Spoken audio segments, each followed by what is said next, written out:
Bismillahirrahmanirrahim. Assalamualaikum warahmatullahi taala wabarakatuh.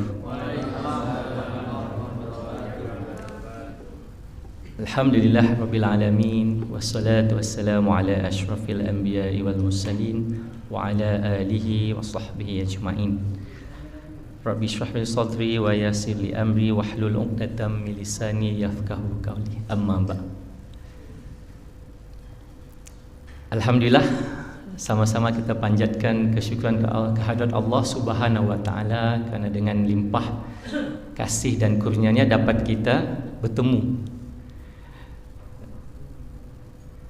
di sebuah tempat yang begitu mulia, yakni rumah Allah. Dan selawat serta salam ke atas junjungan besar Nabi Muhammad sallallahu alaihi wasallam. Allahumma sholli ala sayidina Muhammad wa ala sayidina Muhammad. Gimana kabarnya Bapak Ibu semua? Sehat? Alhamdulillah. Sebelumnya saya bisa, boleh ya bahasa Indonesia? Boleh ya? Atau mau bahasa Malaysia? Belum bisa kan? Ya, seperti yang disampaikan oleh pengacara majlis ataupun yang moderator tadi, saya itu dari Johor. Dari Johor. Ada yang sudah sampai ke Johor? Bapak-bapak, ibu-ibu semua pernah sampai di Johor? Belum ya? Di mana kiranya Johor itu, di mana lokasinya? Kalau Johor itu dekat dengan Singapura dan juga Batam, paling hujung semenanjung Malaysia. Kalau di utaranya itu Kedah, dekat dengan Thailand. Alhamdulillah, hari ini Allah sampaikan ke sini. Kami telah safar 2 hari, Bapak Ibu. Hari ini jadualnya padat. Jadi terima pada pimpinan masjid tentang kepentingan Al-Quran, memakmurkan masjid, dan mungkin sedikit tentang Ramadan yang bakal kita kunjungi nggak lama lagi. Baik ibu-ibu dan bapak sekalian, saya ini baru pulang dari Filipina. Sedikit perkongsian boleh ya Bapak Ibu? Waktu saya di Filipina, kita menjalankan kerja dakwah. Bapak Ibu-ibu, masyarakat Islamnya mayoritas atau minoritas? Minoritas. Tidak seperti kita di Indonesia ataupun di Malaysia. Itu kira-kira 5 hingga 8%. Ya, lebih kurang 8 juta ataupun maksimalnya mungkin 10 juta. Dari total populasi umat atau total populasi orang Filipina itu 110 juta. Jadi ibu-ibu dan bapak sekalian, karena minoritas di sana, jadi beda dengan kita di sini. Sangat beda. Kenapa? Karena kerja dakwah di sana luar biasa. Kerja dakwah di sana itu luar biasa. Karena apa? Karena desakan dari persekitarannya, di mana sekelilingnya adalah bukan Islam. Mayoritasnya adalah bukan Islam, dan agama di sana mayoritasnya Kristen. Jadi kami berjuang untuk mempersiapkan dai-dai untuk bergerak di Filipina. Tapi cerita yang ingin saya kongsikan di sini pada malam ini adalah, dengan populasi 5 juta itu, bapak-bapak, ibu-ibu, mereka itu sangat beda dengan kita. Yang bikin saya kaget waktu saya safar dakwah itu, saya tidak ketemu masjid di kota Manila. Setelah 50 km baru saya ketemu masjid, dan masjidnya itu sangat kecil. Dan apa yang kita sangat menyedihkan, kondisi umat Islam kita di sana ialah anak-anak mau belajar Quran nggak ada tempat, fasilitasnya nggak ada. Jadi bingung kami di mana. Malah di sana, untuk pengetahuan ibu-ibu dan bapak semua, bilangan umat Islam yang semakin meningkat dari tahun ke tahun itu tidak ada tempat untuk berdakwah dan tidak ada tempat untuk belajar Islam, apatah lagi yang umat Islam mu'alaf. Mereka cari pusat dakwah, enggak ada. Dana dari pemerintah enggak ada. Sehingga kan pada satu hari saya ke satu madrasah. Boleh ya Bu, kita kongsi ya betapa umat Islam kita di Filipina itu sangat memerlukan bukan saja bantuan tetapi dukungan dari kita di Malaysia dan Indonesia. Dukungan itu bukan bentuk dana tuan-tuan dan puan-puan, bapak-bapak, ibu-ibu. Itu bisa jadi kita hantar dai kita ke sana untuk bantu. Karena mereka kekurangan dai. Apa yang berlaku di sana waktu kami mampir ke madrasah itu? Kami lihat santriwati ataupun putri itu banyak sekali di satu madrasah itu. Tapi mereka tidak solat bareng. Maksudnya mereka tidak bisa berjemaah dalam kondisi yang penuh. Apakah tempatnya tidak cukup? Tempatnya itu bisa memuatkan 80 orang untuk solat berjemaah sekali. Tetapi waktu itu hanya separuh aja. Jadi kami dimaklumkan oleh tim kami yang sama-sama, ustazah itu bilang, coba apakah yang berlaku sebenarnya sehingga kan semua santri putri tidak bisa solat berjemaah sekali. Kira-kira bapak-bapak atau ibu-ibu bisa kasih jawapan enggak? Sarana, okey, di tempatnya bisa solat. Yang menyedihkan kami sehingga ada ustazah-ustazah dari Indonesia juga menitiskan air mata kerana mereka tidak punya mukena. Mereka solat harus bergilir. Saking susahnya umat Islam kita di sana. Ibu-ibu dan bapak sekalian, makanya kerja dakwah itu sebenarnya harus diperluaskan. Dan kita mungkin di Indonesia, di Malaysia dan di Indonesia itu kita tidak merasakan karena kita punya zona nyaman ya, karena kita mayoritasnya Islam. Tapi mengikut data tuan-tuan, puan-puan sekalian, bilangan populasi di Indonesia bertambah dari tahun ke tahun, tetapi berlaku penurunan bilangan umat Islam.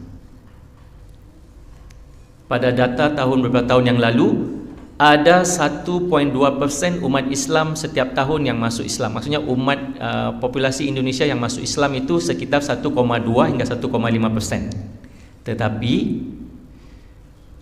bilangan populasi atau rakyat Indonesia yang masuk Kristen itu 2,5 hingga 3%. Mungkin persennya enggak besar, tapi kalau ditukarkan ke bilangan populasinya besar. Itu 2,5% dari total, besar ya, besar sekali. Apakah itu berlaku hanya di Indonesia, Bu? Bapak-bapak sekalian? Tidak. Itu juga berlaku di Malaysia. Sudah ada banyak masalah di Malaysia berkaitan dengan berkurangnya umat Islam karena pindah agama ataupun meninggalkan agama itu secara diam-diam. Maka tujuan saya ke Indonesia itu juga belajar bagaimana untuk berdakwah dengan dai-dai yang ada di Indonesia. Dan seandainya kerja dakwah ini tidak dilakukan, maka paling basic ialah kerja dakwah itu di kalangan keluarga kita. Anak-anak kita dibawa solat ke masjid, anak-anak kita itu diajarkan Al-Quran. Ustaz Bandi akan sampaikan nanti, karena masa itu enggak panjang. Jadi waktu di Filipina, saya balik semula ke Filipina. Di sana ya bapak-bapak dan ibu sekalian, karena mungkin kita ada ramai yang belum pernah sampai, jadi saya sampaikan sesuatu yang agak mengejutkan semua, yaitu setiap umat Islam di sana yang mu'alaf itu bisa masuk Islam 1 bulan, nanti pulang balik lagi ke agama asal. kerana enggak ada bimbingan. Tetapi di Malaysia dan Indonesia itu kita sangat bertuah. Jadi waktu pagi tadi dari subuh sampai sekarang kita itu keliling dari pesantren dan juga masjid untuk sampaikan beberapa perkara, terutamanya tentang kepentingan dakwah. Apakah tuan-tuan dan ibu-ibu ataupun bapa-bapa sekalian merasakan bahawa kita yang mayoritasnya Islam ini menganggap bahawa ini sudah terbiasa? Sebetulnya tidak. Sebetulnya tidak. Kenapa? Banyak sekali anak-anak muda kita sekarang ini yang sudah sebenarnya bukan lagi mau mengamalkan Islam, tapi secara perlahan-lahan mereka sudah tidak mendekati Islam, apatah lagi menjadikan Al-Quran itu sebagai pedoman hidup.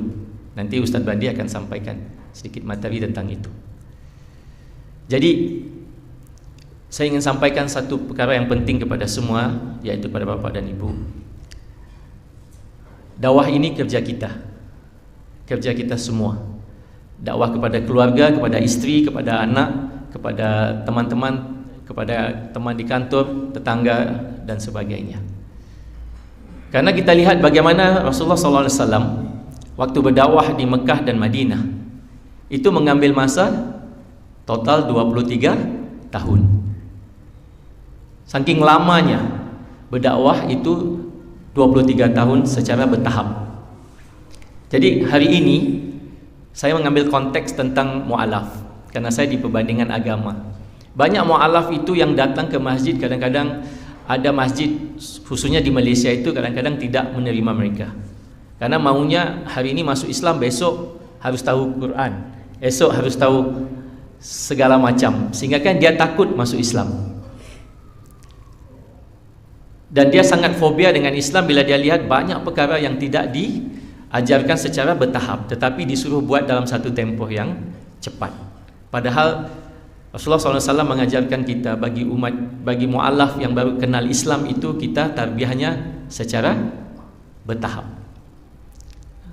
Jadi itulah yang kami lakukan di Filipina, di mana di sana kita menyediakan dai-dai yang kita berkolaborasi nanti ke depannya dengan pesantren di Indonesia. Kita siapkan mereka untuk bantu umat Islam kita di Filipina dan juga di Kamboja. Baik, jadi insya-Allah ibu-ibu dan bapa sekalian, doakan kami, khususnya saya dan teman-teman yang di Indonesia ini sedang giat aktif untuk bekerjasama dalam menyampaikan salah faham tentang Islamofobia di kalangan umat bukan Islam di Malaysia dan juga di Indonesia. Sebelum saya serahkan untuk Ustaz Bandi menyampaikan materi yang seterusnya,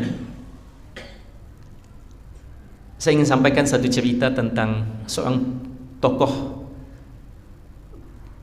Islam yang begitu keras, yang begitu kuat sebagai pendakwah Islam.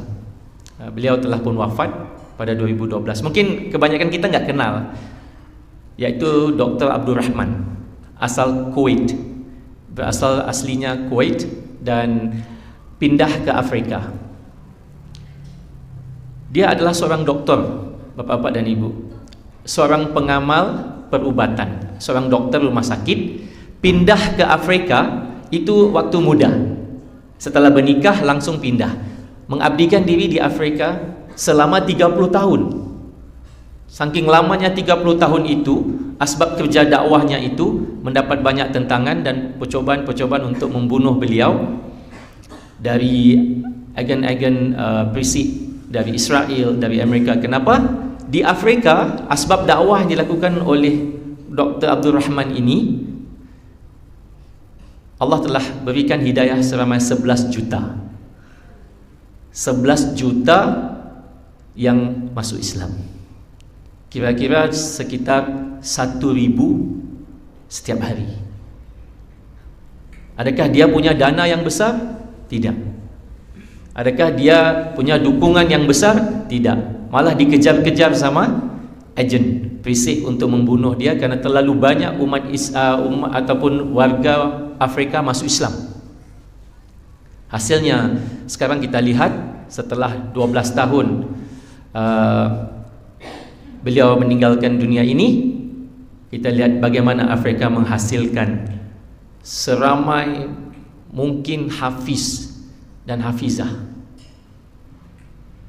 Tapi apakah dia tidak diganggu? Apakah dia tidak menghadapi masalah, bapa-bapa dan ibu-ibu? Sewaktu dia berdakwah di Afrika, tantangannya sangat besar. Kenapa?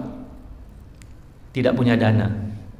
Waktu dia jalan kaki 10 jam, naik motor, naik mobil, itu missionaries Kristen naik apa?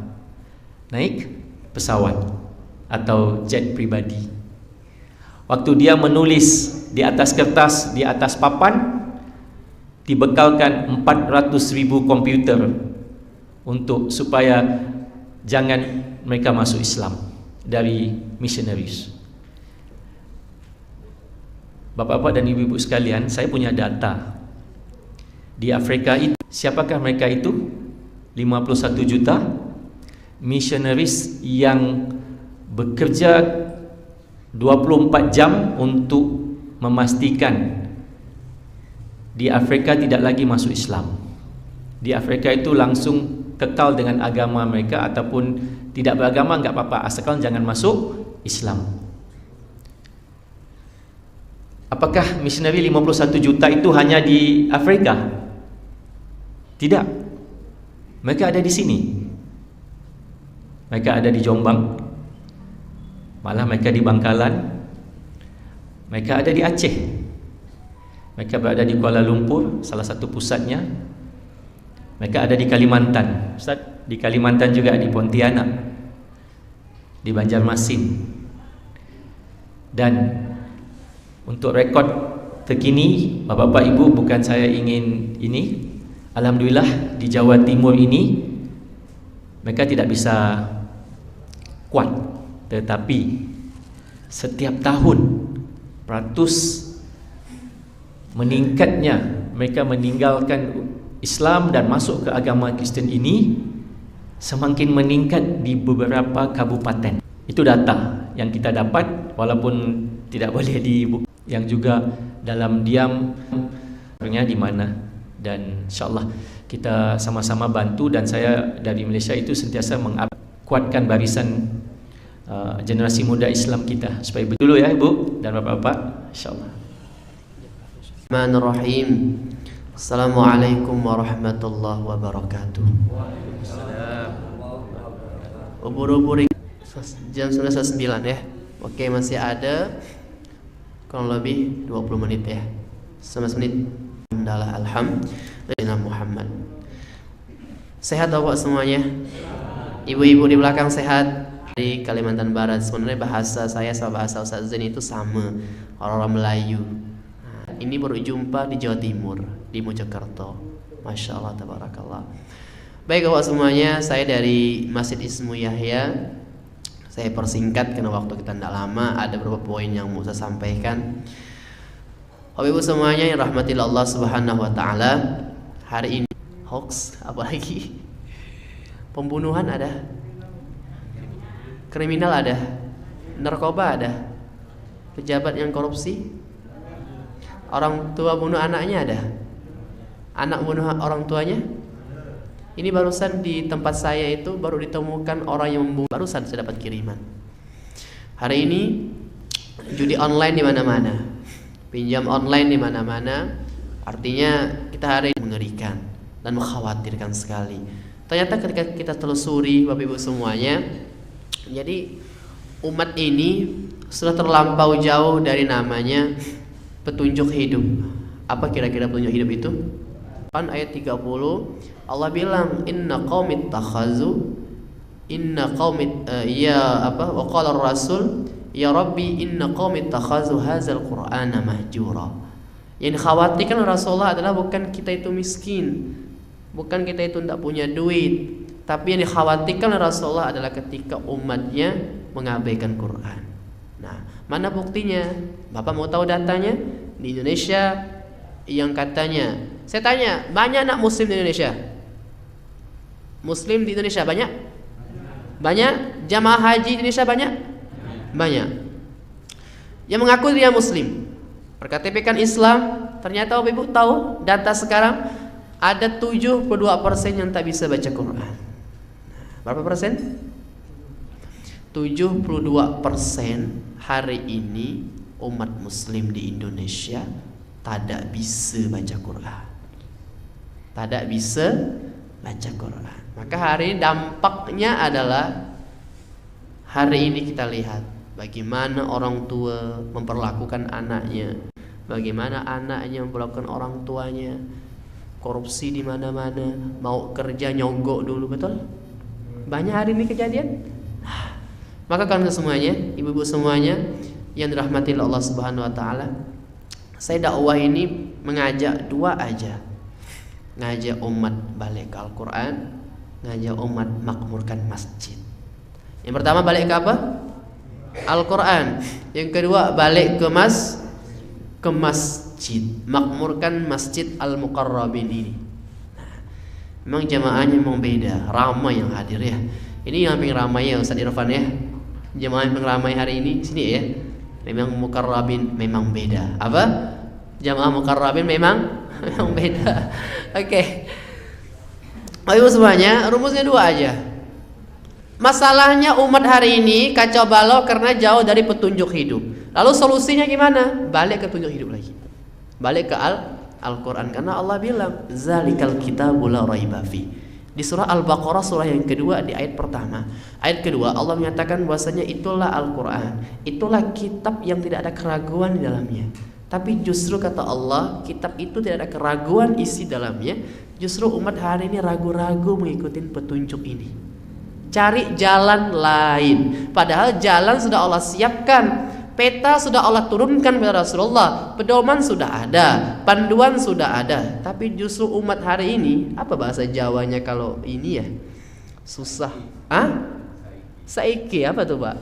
Ngeyel atau gimana sih? Meling. Susah. Udah bilang ini kata Allah, ini Quran kata Allah. Syahrul Ramadan allazi unzila fihil Quran hudal linnas. Betul? Petunjuk bagi siapa? Bagi manusia. Justru itulah petunjuk, tapi umat hari ini malah mengabaikan petunjuk ini. Iya itu. Saya berjalan dari Mojokerto pula, dari tempat pondoknya Ustaz Irfan ke sini. Misalnya saya baru pertama kali ke sini nih. Biar saya tidak sesat dan sampai tepat waktu, maka apa yang saya butuhkan? Dari rumahnya Ustaz Irfan, pondoknya ke sini, saya itu tak tahu jalannya. Maka saya butuh apa? Petunjuk. Saya butuh peta, Google Maps sekarang. Tapi kita hari ini perjalanan dari dunia ke surga itu kan jauh, ya kan? Kita punya impian masuk surga. Masuk surga itu pengen satu surga sama Rasulullah, pengen jumpa sama Allah. Tapi kita malah mengabaikan petunjuknya. Apa itu? Al-Quran. Mana buktinya? 72% tidak bisa baca Quran. Itu berbahaya. Berbahaya tuh. Maka muncullah satu gerakan, salah satu gerakan yang kami bawa dari Pontianak, itulah Sidak Surgakan Indonesia dengan Al-Quran.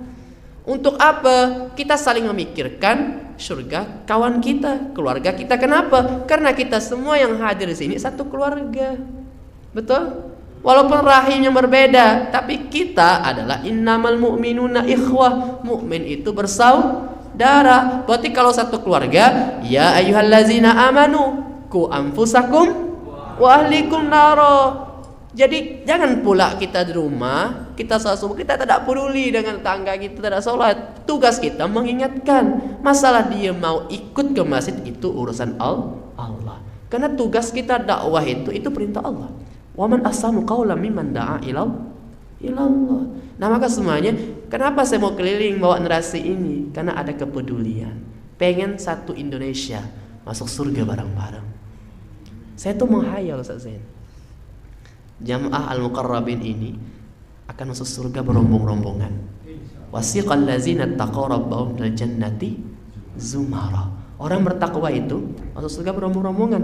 Kalau udah jamaah muqarrabin kayak gini, baca Quran, sholat di masjid sampai akhir hayat, mengamalkan apa yang Allah sampaikan dalam Al-Quran, maka insya Allah akan ada pelang nama itu tulisannya Jamaah Masjid Al-Muqarrabin. Mulailah dari ketua DKM dulu.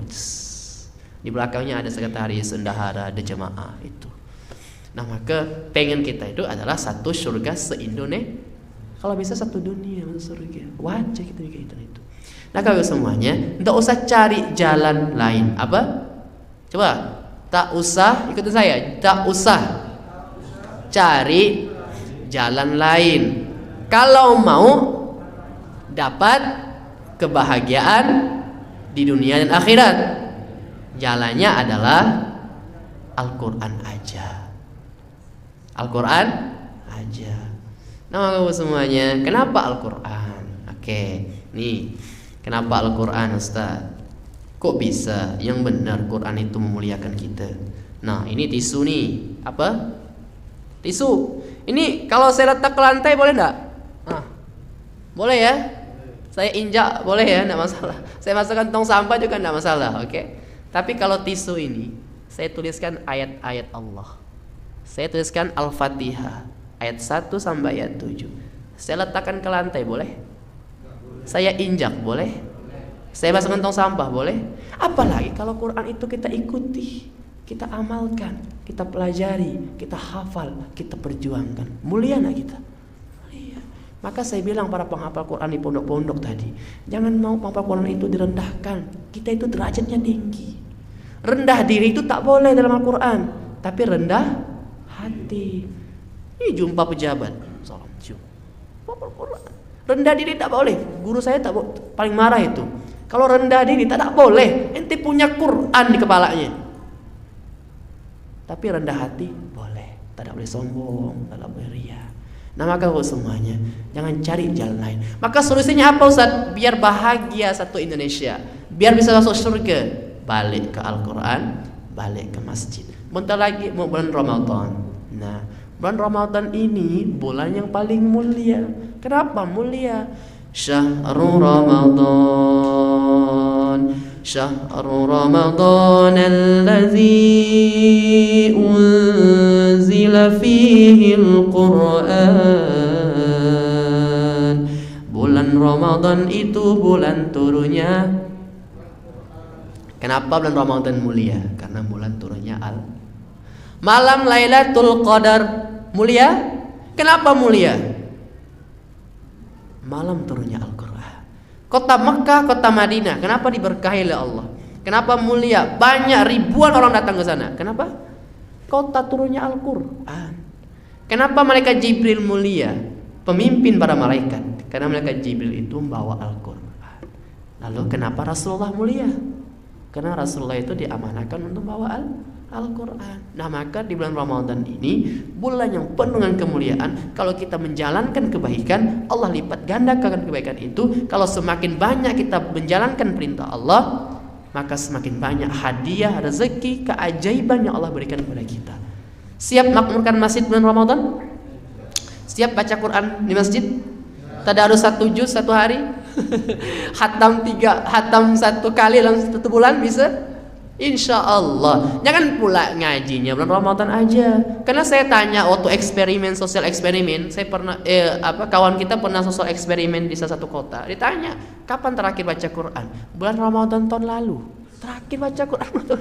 Ada juga saya tanya ke rumah langsung, Pak. Sensus, kapan terakhir Bapak baca Quran? 30 tahun yang lalu. Oh. Tanya lagi, kapan terakhir Bapak baca Quran? 2 tahun yang lalu. Kalau kita tanya, kapan terakhir buka HP? Just now. Baru saja. Ya kan? Kalau kita tanya, kapan terakhir dia buka HP? Baru saja. Kalau kita tanya, kapan terakhir dia buka mushaf Quran? 2 tahun yang lalu. Aneh? Iya, itulah manusia. Nah, maka hari ini, malam hari ini, saya minta doa Bapak Ibu semuanya. Semoga gerakan yang kami bawa ini, surgakan Indonesia dengan Al-Quran, itu diwujudkan oleh Allah Subhanahu wa Ta'ala. Kita pengen masuk surga bareng-bareng. Ketika kita semuanya dikumpulkan di satu tempat yang paling luas, tidak ada tempat untuk bernaung, tidak ada atap, semua sibuk dengan amalnya masing-masing, Tapi ada satu yang datang ke kita, Iqra'ul Qur'an fa innahu ya'ti yaumil qiyamah syafi'an li ashabi. Quran itu ya yang akan datang. Quran yang kita baca, Quran yang kita hafal, Quran yang kita ikutin petunjuk itu, Quran yang kita amalkan, yang kita perjuangkan, datang akan menjadi naungan dan akan menjadi syafaat. Ketika kita mendapatkan syafaat dari Allah, kita bisa satu surga bersama Rasulullah, bisa berjumpa dengan Allah Subhanahu wa taala. Siapa guru saya depan? Siapa founder dari gerakan ini? Kiai Haji Adi Pratama Larasindo. Beliau punya guru namanya Kiai Luqmanul Hakim dari Pontianak, yang punya masjid namanya Masjid Kapal Munzalan, yang punya gerakan namanya Gerakan Infak Beras, yang punya komunitas namanya Paskas. Nah, Kiai Luqman ini alumni mana? Alumni Gontor. Jadi di pondok saya itu kita masuk pakai jas. Modern sekali Pak, pakai jas, rambutnya rapi. Nah maka sebelum saya tutup, saya ingin mengajak ibu semuanya, bapak ibu semuanya, mari kita balik di kita ke Al-Quran, balik ke masjid. Nah sebelum saya tutup, ada satu kata, ada satu kalimat yang mau saya sampaikan. Kalau bapak memulai kebaikan karena Allah, jangan pernah berhenti karena manusia. Kalau bapak mulai tadarus, mulai tarawih, mulai mengamalkan kebaikan karena Allah, jangan pernah berhenti karena manusia. Karena kebaikan itu ada musuhnya. Selagi kita berada di jalan yang baik, jalan yang lurus, maka jalan terus. Siap semuanya? Oke. Dan terakhir, tujuan saya ke sini tidak hanya tausiah, tapi saya juga pengen ngajak pengurus masjid apa yang bisa kita kolaborasi. Program apa? Oke? Dah, itu saja. Barakallahu fikum. Assalamualaikum warahmatullahi wabarakatuh. Waalaikumsalam. Singkat.